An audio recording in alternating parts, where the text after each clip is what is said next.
Maliwanag sa naging resulta ng laboratorio ng Bureau of Fisheries and Aquatic Resources o BIFAR at DNR-EMB na nawala ng hangin ng tubig sa Pampanga River dahil sa tumagas na molasses mula sa Far East Alcohol Corporation o FEACO. Pero hindi tanggap ng kumpanya na sila ang dahilan kaya namatay ang mga isda sa bahagi ng Masantol at Macabebe, Pampanga. Si Zyro Reyes ang may balita.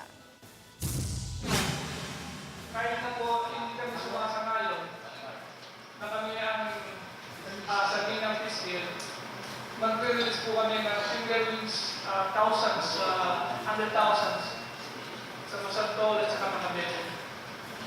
Unang-una po kaya hindi kami sumasanayon sa kabiyang rela ng fiskil. Alam po yung MSDS ng molasses, sugar, cane, molasses. Ang MSDS po niya COD-DOD 1,100 lang po. May nakasulat po dito na madalaw ito sa lahat ng internet.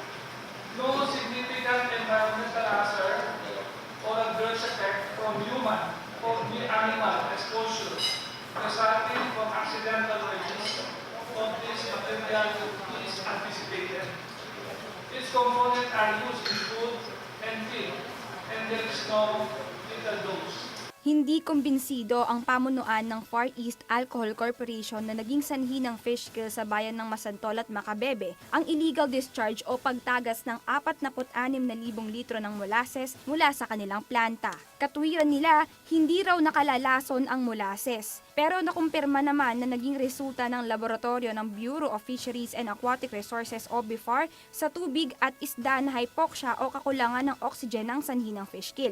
Ayon kay Maan Landicho, kinatawa ng DENR Environmental Management Bureau, 50 mg per liter lang ang Standard Biochemical Oxygen Demand o BOM. Ang BOM ay tumutukoy sa hangin sa tubig na kinakailangan para tunawin ng isang uri ng organic material tulad ng molasses. Pero batay sa pagsusuri, nasa 23,574 mg per liter ang molasses na tumagas mula sa planta ng alcohol sa Apalit papunta sa Pampanga River. Pag sinabi pong BOD, sir, so ito po yung more on sa decomposition po ng organic matter na present doon sa water body natin. So kapag po, sir, mataas yung BOD content ng dinidischarge ni FEACO, so instead po na yung oxygen natin is mapunta po sa mga isda, umaagaw po siya ng oxygen para po ma-decompose yung ating yung mataas na BOD na dinidischarge po ni FEACO.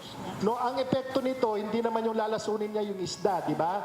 Ang epekto nito, uubusin niya yung oxygen. Opo. Naglabas rin ng saloobin si Barangay Captain Roman Aguinaldo, apektado raw sa nangyaring illegal discharge ng molasses ang ani na mga mangingisda sa kanilang lugar. Batay sa tansya ng mga taga-Masantol at Macabebe, nasa halos 200,000 piso ang halaga ng nawalang produksyon ng isda sa kanilang lugar. Hindi ko alam yung figurang yon na dapat sana hindi lang ganon.